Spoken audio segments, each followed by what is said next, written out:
বাংলাদেশে বইছে নির্বাচনের হাওয়া। আগামী নির্বাচন নিয়ে বাংলাদেশের রাজনৈতিক অঙ্গনে চলছে নানা গুঞ্জন। প্রস্তাব পাল্টা প্রস্তাবের মাঝে উঠে এসেছে গণভোটের প্রশ্ন। কিন্তু কি এই গণভোট? কবে থেকে শুরু হলো গণভোট? আর এত বছর পর কেনই বা আলোচনায় গণভোট? জানবো আজকের এই ভিডিওতে।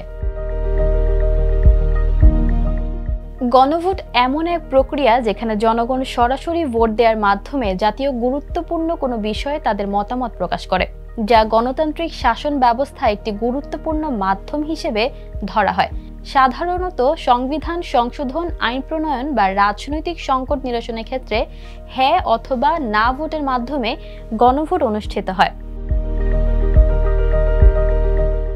বাংলাদেশের স্বাধীনতার পর এখন পর্যন্ত 3 বার গণভোট অনুষ্ঠিত হয়েছে: 1977, 1985 ও 1991। প্রথমটি হয় জিয়াউর রহমানের শাসনের বৈধতা যাচাইয়ে, যেখানে 98.9% হ্যাঁ ভোট পড়ে।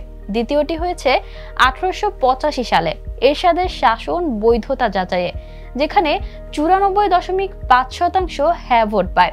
তৃতীয় গণভোট হয় 1991 সালে সংসদীয় পদ্ধতি পুনর্বর্তনের জন্য। এতে 84.38% হ্যাঁ ভোট দেন।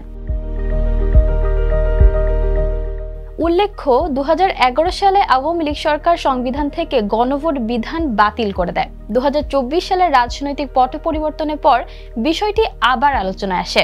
উদ্যোগ নেওয়া হয় এতে জনগণের সরাসরি ভোট দিয়ে সংবিধানের 48টি প্রস্তাবিত সংশোধনের পক্ষে বা বিপক্ষে মত দেবেন। হ্যাঁ ভোট পেলে নির্বাচিত সংসদ সদস্যদের নিয়ে গঠিত 2025 সালের জুলাই জাতীয় সনদ বাস্তবায়ন আদেশ অনুযায়ী নতুন গণভোটে হবে সংবিধান সংস্কার পরিষদ, যা 270 দিনের মধ্যে সংস্কার সম্পন্ন করবে। ব্যর্থ হলে বিলটি স্বয়ংক্রিয়ভাবে সংবিধানে যুক্ত হবে।